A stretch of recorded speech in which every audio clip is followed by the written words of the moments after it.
गुणगण अमृत शिव साम्ब सदा शिव साम्ब सदा शिव साम्ब सदा शिव सदा शिव आनन्दामृताश्रित रक्षक आत्मानन्द महेश शिव साम्ब सदा शिव साम्ब सदा शिव साम्ब सदा शिव सदा शिव इंदुकलाधर इंद्रादिप्रिय सुंदर रूप सुरेश शिव साम्ब सदा शिव साम्ब सदा शिव साम्ब सदा शिव सदा शिव ईश सुरेश महेश जनप्रिय केशव सेवित कीर्ति शिव साम्ब सदा शिव साम्ब सदा शिव साम्ब सदा शिव सदा शिव पुरगादिप्रिय भूषण शंकर नरक विनाशन केश शिव साम्ब सदा शिव साम्ब सदा शिव साम्ब सदा शिव सदा शिव मूर्जित दानव नाश पराकर अर्जित पाप विनाश शिव साम्ब सदा शिव साम्ब सदा शिव साम्ब सदा शिव सदा शिव साम्ब सदा शिव साम्ब सदा शिव साम्ब सदा शिव सदा शिव साम्ब सदा शिव साम्ब सदा शिव साम्ब सदा शिव सदा शिव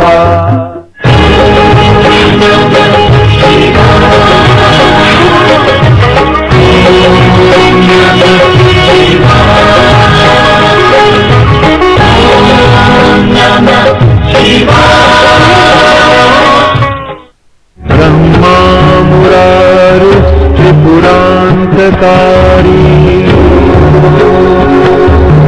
भानु शशि भूमिसुतो बुधश्च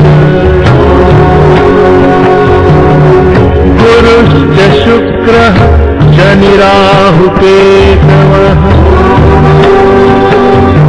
कुर्वन्तु सर्वे मम सुप्रभातम् कुर्वन्तु सर्वे मम सुप्रभातम् कुर्वन्तु सर्वे मम सुप्रभातम्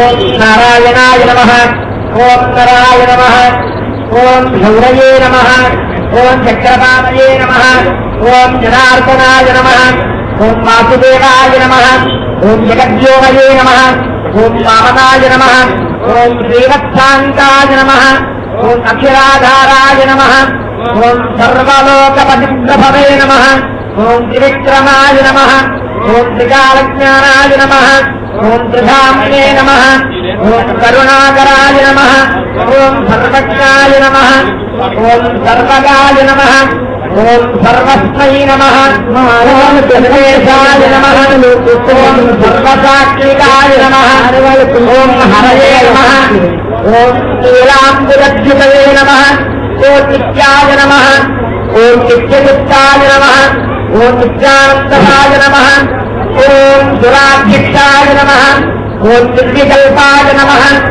ఓం నిరంజనాయ నమః ఓం బ్రహ్మణ్యాయ నమః ఓం పృథివీనాథాయ నమః ఓం విష్ణవే నమః ఓం మధుసూదనాయ నమః ఓం త్రివిక్రమాయ నమః ఓం వామనాయ నమః ఓం శ్రీధరాయ నమః ముందు దోక అగరత్తి చూపించండి మీరు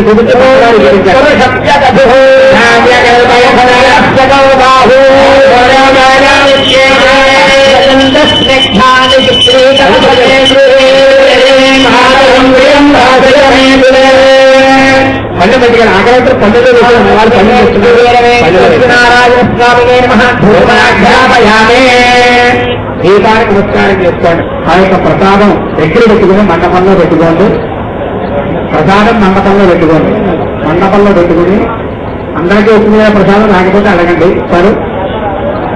ఆ యొక్క కప్పులో ప్రసాదం పెట్టిస్తారు. ప్రసాదం మండపంలో పెట్టుకుని వాటి మీద నీరు వెళ్ళిన ప్రసాదం మీద ఓం భగవత్సవః తత్తమిత్రవరేణ్యం భర్గో దేవస్య ధీమహి ధియో యః ప్రచోదయాత్ ప్రకీర్తతే హరిహింయామి భగవత్సవః నామనో జాతః సోహురోజాయ చాకృష్యాయ యక్కరణే యక్కం పంచరాపత్మాలయం హృదయం శ్రీయాదవేదో మమావహ దేవేంద్ర సత్యనారాయణ స్వామి ఆసమనీయం సమర్పయామి అక్షతలు వేయండి తాంబూలం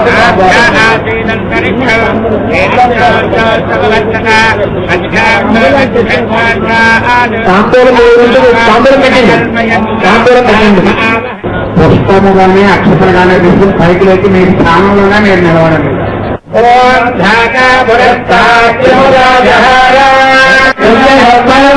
నిత్యం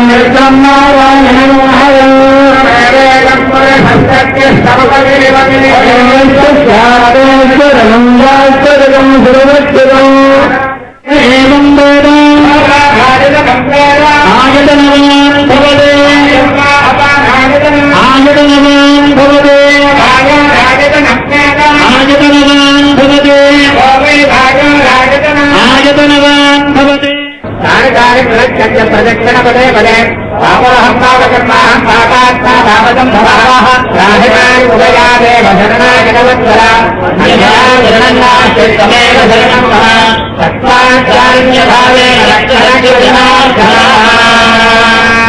ఆత్మ ప్రదక్షిణ నమస్కారం సమర్పయామి శిరస్సు వచ్చి నమస్కారం చేసుకోండి పురతా సరసా దృష్ట్యా మనసా వచసా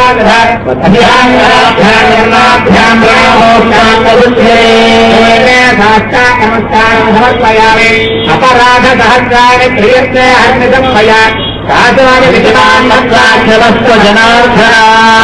నమస్కారం సమర్పయామి కూర్చోనందరూ కూడా సత్యనారాయణ సత్యనారాయణామినే నమః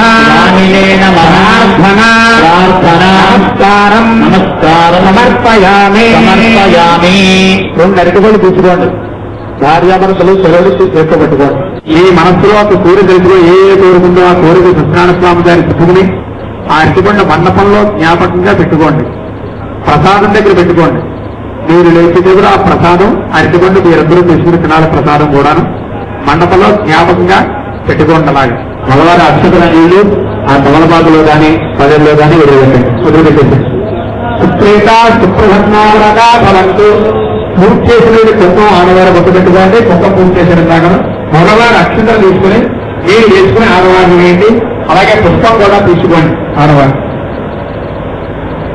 కొంత పూర్తి చేశారు బొట్టు పెట్టుకోండి అక్షరం మగవారు తీసి కళ్ళగదులు నీళ్ళు వేసుకుని ఆడవారికి వేయండి అలా పుష్పం కూడా తీసుకోండి అలా పెట్టుకోండి దేవతా ప్రసాదం సరదా గ్రంథాన్ని పూజా కార్యక్రమం పూర్తయిందండి ఇప్పుడు సత్యనారాయణ స్వామి గారి వ్రత కథ జరుగుతుంది సత్యేంద్రకాకుండా ప్రాప్యతే కాంక్షితం ఫలం అక్షరం కథయత్వ మహావనే ఏ వ్రతము చేసినా ఏ తపస్సు చేసినా మానవుడు కోరిక మనము సిద్ధించునో అట్టి వ్రతము నిలబడి నారదుడు శ్రీ మహావిష్ణువు వివేకులుగా కోరగా శంఖచక్ర మనమాలా విభూషితం విశ్వాసం లేవవేదం స్తోతం సముద్రమిత్రమే మనోవాంగరూపాయామిత్రే ఆదిమధ్యాంగహీనాయ నిర్గుణాయ గుణాత్మనే సర్వేషామాతిభూతాయ భక్తానామాత్మనాశనే నారద మహాముని విష్ణువులలో చతుర్థులు తెల్లని శరీర ఛాయ కలిగినటువంటి వాడు శంఖము చక్రము గదా పద్మము వంటి అహంకారములు గలవాడు ఈ మహావిష్ణువు నుంచి ప్రార్థించును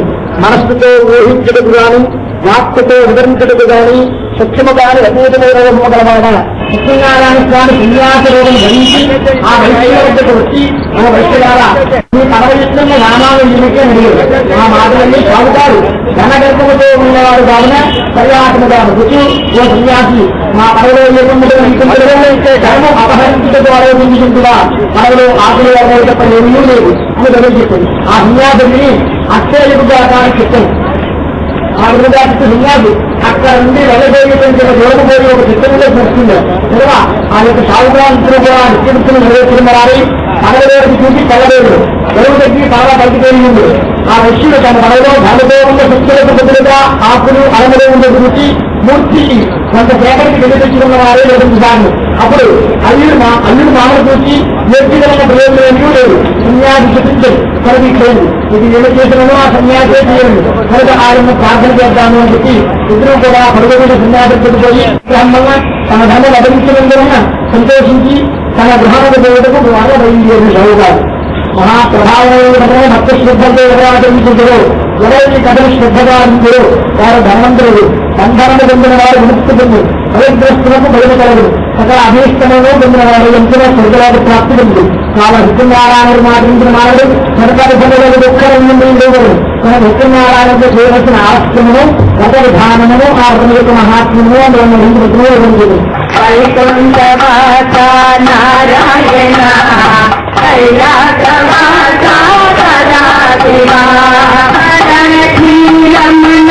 నారాయణ గౌరీ మన ప్రియ సదా శివా హరి ఓం నారాయణ హర ఓం సదా శివా కులమేళన ప్రియ నారాయణ బిల్వదల ప్రియ సదా శివా అలంకార ప్రియ నారాయణ అభిషేక ప్రియ సదా శివా చంద్రధర నారాయణ చంద్రకళాధర సదా శివా.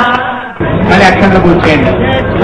జ్యేష్ఠాయ నమః వస్త్రం సమర్పయామి, శ్రేష్ఠాయ నమః యజ్ఞోపవేతం సమర్పయామి, రుద్రాయ నమః ఆభరణం సమర్పయామి, కాలాయ నమః గంధం సమర్పయామి, సలనికరణాయ నమః అక్షతాం సమర్పయామి. శ్రీ సాగర సత్యనారాయణ స్వామినే పూజాం సమర్పయామి. కళాయ నమః గోపమాఘ్రాపయామి. ఓం భగవత్సవః సప్తవిక్రమణేభ్యం భర్గో దేవస్య ధీమహి శ్రీ సాగర సత్యనారాయణ స్వామినే నమః. నారికేళ సకలాన్ని వేదయామి. ఓం ప్రాణాయ స్వాహా, ఓం అపానాయ స్వాహా, ఓం ధ్యానాయ స్వాహా, ఓం ధ్యానాయ స్వాహా, ఓం కుమారాయ స్వాహా, ఓం బ్రహ్మణే స్వాహా. మధ్యే మధ్యే వాణిం సమర్పయామి. వరదాధారవతి ఉత్తరామం సమర్పయామి. అస్వామిత్రాయామి పాదమధ్యాయామి. ఉత్థానమయం సమర్పయామి. అష్టమలవేమి అనాత్మనాయ నమః. తాంబూలం సమర్పయామి. విష్ణవే శ్రీ మహావిష్ణవే వేద వేదాంత సంచారో విష్ణవే. ఉష్ణవే కేష్ణవే పుణ్యవర్తిష్ణవే శ్రీమతే సత్యదేవాయ తే మంగళం మంగళం.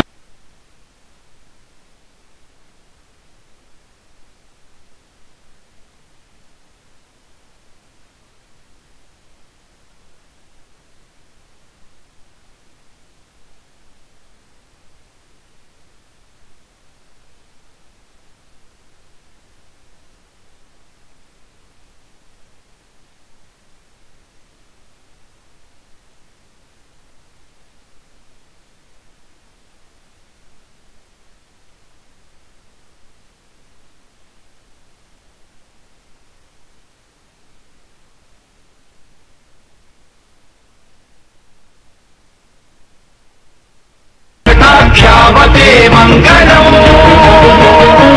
మంగళం సత్యదేవాయ తే మంగళం. రత్నతైలస్థితాయ తే మంగళం రత్నతైలస్థితాయ తే మంగళం.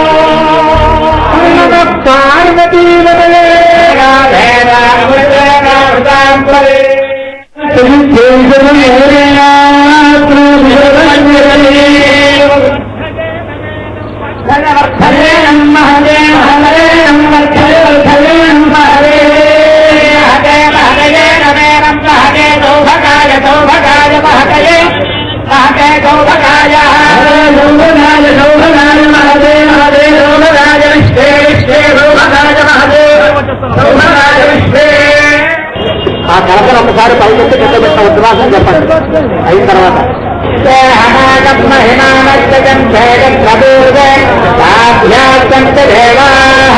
శ్రీ భాంగా సత్యనారాయణామనే నమః యథాస్థానమత్వాచామి. అక్కడ పెట్టారు మళ్ళీ కలత అక్కడ పెట్టేసారు. అందరూ కష్టపడి ఇంత బాగా చూసుకున్నటువంటి ఈ బ్రాహ్మణ మండలికి కాకినాడ భక్తజనం తరపున నేను హృదయపూర్వకమైన నమస్కారాలు తెలియజేస్తాను.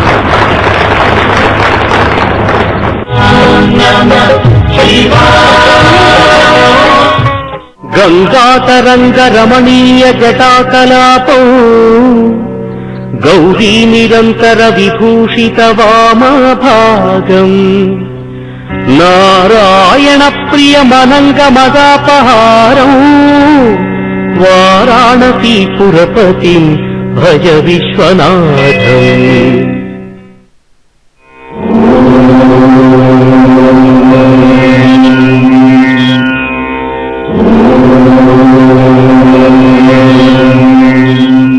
ఇప్పుడు మీకిద్దరికీ కళ్యాణం కాబట్టి ఇంకా బయలుదేరు, శుభలగ్న పత్రిక రాయించేస్తున్నా ఉన్నారు. చాలా సంతోషం, బయలుదేరదాం, మన వైపు వాళ్ళందరికీ కబురు చేయండి అన్నారు.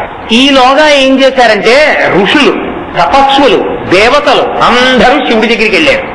ఆయన కాళ్ళ మీద పడి నమస్కారం చేశారు. ఏమర్రా మీకేం కోరిక చెప్పడానికి ఇచ్చేస్తానంటారు భోళాశంకరుడు.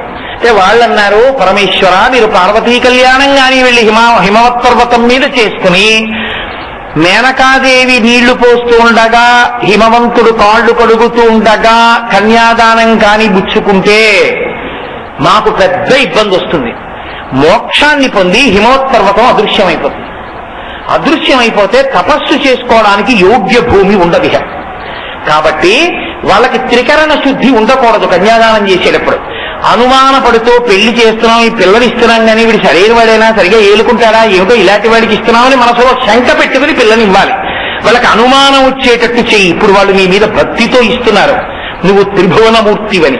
అలా వాళ్ళకి ఆ బుద్ధి నిలబడకుండా నువ్వే చేసుకుని పాడు చేసుకున్నంత చేసుకుని పెళ్లి చేసుకో. నీదే పూచి, నేను పాడు చేయమన్నారు. తప్పకుండా నీ కోరిక తీరుస్తాను. ఇప్పుడు ఎంత కష్టం. హిమవత్ పర్వతం ఎవరిని పిలిచిందంటే పర్వతాలందరినీ పిలిచింది. మరి ఆయనకి బంధువులు ఎవరుంటారు? వెంకటాచలం, త్రికూటాచలం ఇలాంటి పర్వతాలన్నింటినీ పిలుస్తూ పుత్ర మిత్ర బంధు సపరివార సమేతముగా విచ్చేసి మదర్పిత చంద్ర తాంబూలాలు సత్కారములను గ్రహించి మమ్మ ఆనందింపజేయ ప్రార్థన అని శుభలేఖ పంపింది. ఇప్పుడు ఆయనకి కొడుకులు ఎవరు? ఆయనకి కూతుళ్ళు ఎవరు? నదులు. ఆయనకి అల్లుళ్ళు ఎవరు? సముద్రాలు. ఎందుకంటే కూతుళ్ళు వెళ్లి సముద్రంలో కలుస్తాయి.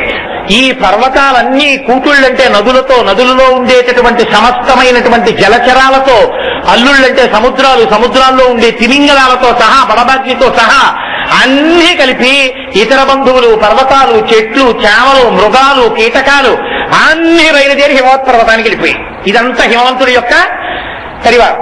ఇటు పరమశివుడికి జగదప్పితరం వందే పార్వతీ పరమేశ్వరవు, శ్రీ మహావిష్ణువు, చతుర్ముఖ బ్రహ్మగారు, సప్తర్షులు, దేవతలు, కిన్నెరులు, కింపురుషులు, సమస్తమైనటువంటి ఊర్ధ్వలోకాల్లో నివసించేటటువంటి వాళ్ళందరూ పరమశివ పరివారంగా పెద్ద ఊరిరిగింపు బయలుదేరి. ఇప్పుడు ఈయన వాళ్ళకి మనసు పాడి చేసి కదా కళ్యాణం చేసుకోవాలి.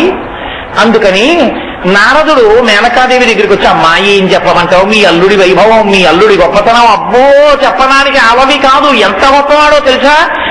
మీ అల్లుడితో సమానంగా 5 ముఖాలు ఉండేవి. బ్రహ్మగారికి గిల్లేశాడమ్మా 5వ తలకాయ. అంత గొప్పవాడు. అంటే పాపం పెళ్లిపీటల దాకా ఎక్కడ ఆగుతాను లేవా, ఒక్కసారి చూస్తాను, మా అల్లుడిని చూపించండి ఆవిడ. అంటే గవాక్షం మీదకి రామ్మా, మగపిల్లి వారు వస్తున్నారు చూపిస్తానన్నాడు. మొట్టమొదట ఋషులు వెళుతున్నారు. అందులో తేజోవంతులైన ఋషుల్ని చూపించి ఆయనేనా మా అల్లుడు? దెబ్బ వీళ్ళందరూ మీ అల్లుడి గురించేనమ్మా పూజ చేస్తారు.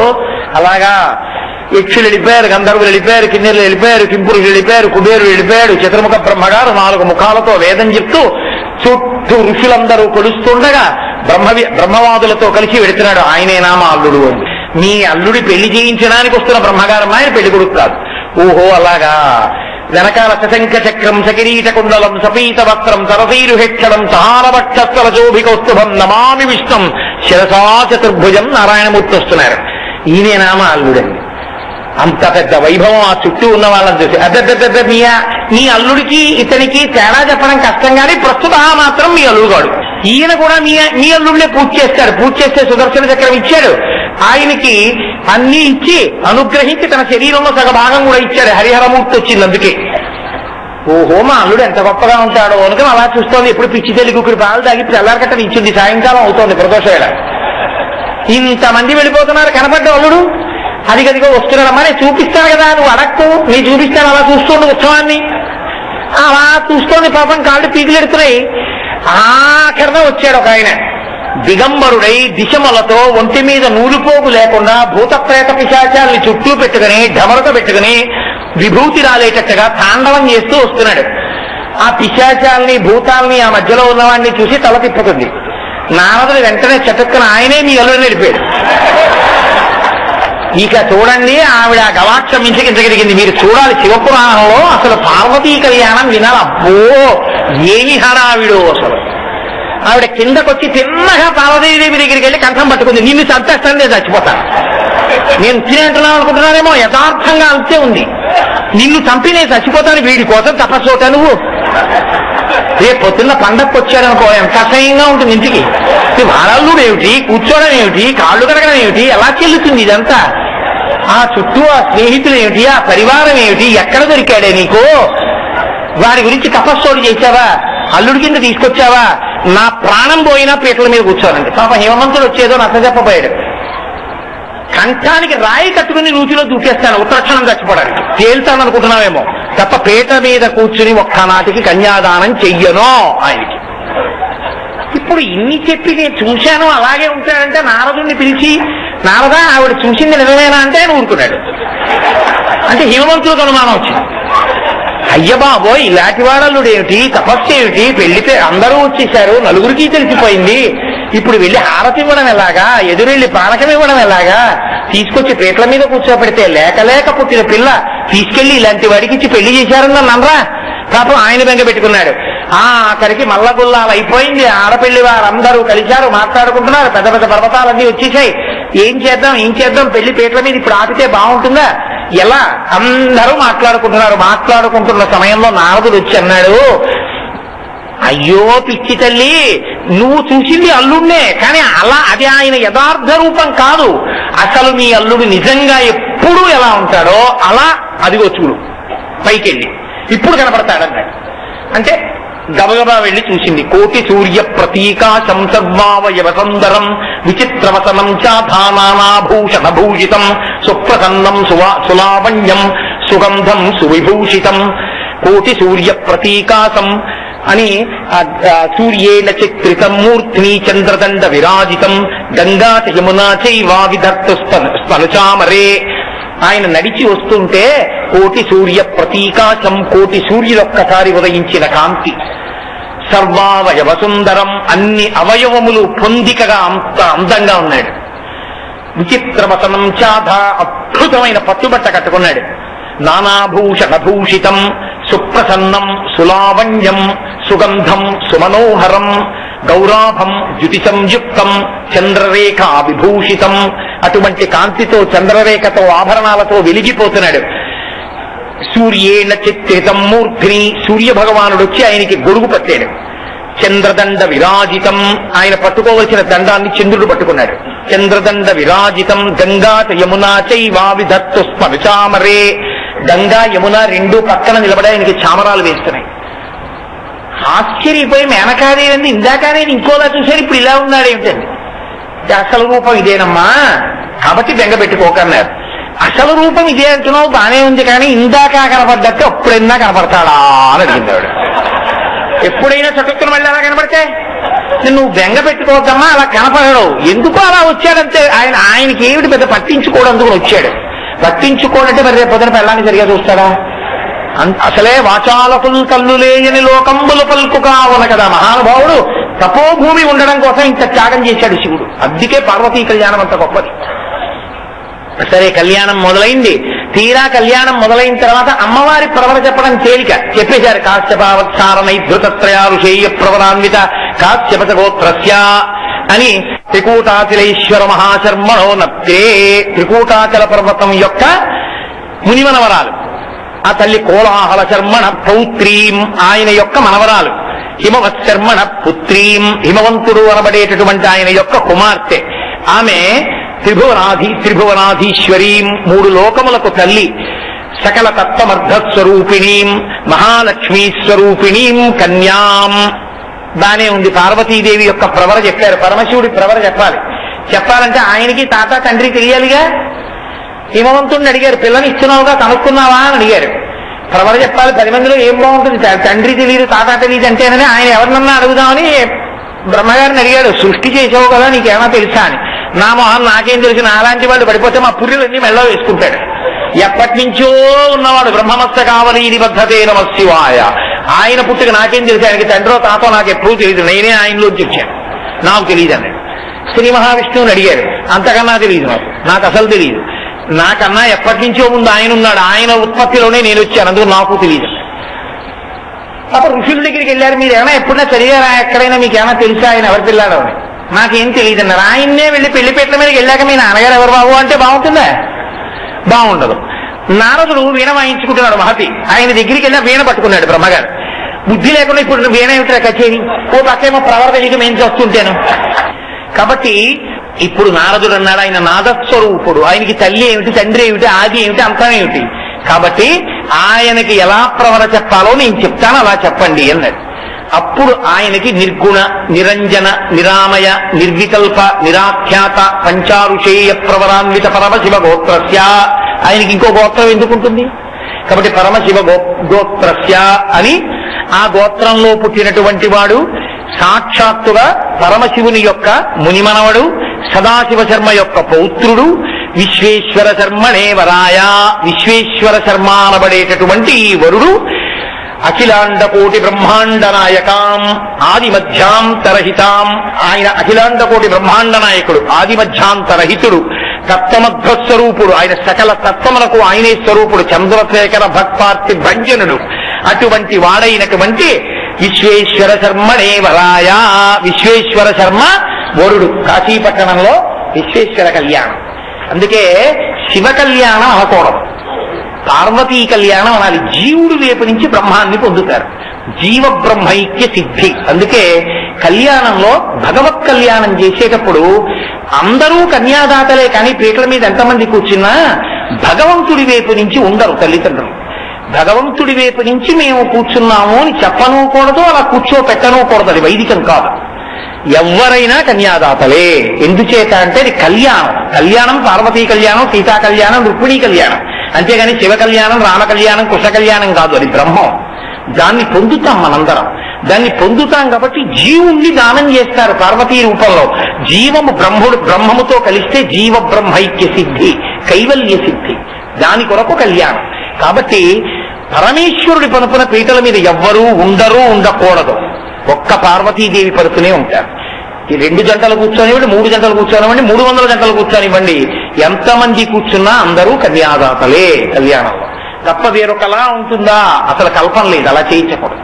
కాబట్టి ఆడపిల్ల తరపున చక్కగా ఆ మేనక హిమవంతులు కూర్చున్నారు, కన్యాదానం చేశారు, నీళ్లు పోశారు, కాళ్లు కడిగారు, పార్వతీదేవిని పరమశివుడికిచ్చి వివాహం చేశారు. అక్కడతో అమ్మయ్య పార్వతీ కళ్యాణం అయిపోయిందన్నారు, చీరలు సారెలు అన్ని ఇచ్చారు, సంతోషంగా తల్లి కైలాస పర్వతం మీదకి బయలుదేరింది. బ్రహ్మమురారి సురార్చిత లింగం నిర్మల భాసిత శోభిత లింగం జన్మజ దుఃఖ వినాశకలింగం తత్ప్రణమామి సదా శివలింగం దేవముని ప్రవరార్చితలింగం కామదహం కరుణాకరలింగం రావణదర్ప వినాశనలింగం తత్ప్రణమామి సదా శివలింగం సర్వసుగంధిసులేపితలింగం బుద్ధివివర్ధన కారణలింగం సిద్ధసురాసురవందితలింగం తత్ప్రణమామి సదా శివలింగం కనకమహామణిభూషితలింగం ఫణిపతివేష్టిత శోభితలింగం దక్షసూయజ్ఞ వినాశనలింగం తత్ప్రణమామి సదా శివలింగం కుంకుమచందనలేపితలింగం పంకజహార సుశోభితలింగం సంచిత పాప వినాశనలింగం తత్ప్రణమామి సదా శివలింగం దేవగణార్చిత సేవితలింగం भावैर्भक्तिभिरेव च लिङ्गम् दिनकरकोटिप्रभाकरलिङ्गम् तत्प्रणमामि सदा शिवलिङ्गम् अष्टदलोपरिवेष्टितलिङ्गम् सर्वसमुद्भवकारणलिङ्गम् अष्टदरिद्रविनाशितलिङ्गम् तत्प्रणमामि सदा शिवलिङ्गम् सुरगुरुसुरवरपूजितलिङ्गम् सुरवनपुष्पसदार्चितलिङ्गम् परात्परम् परम्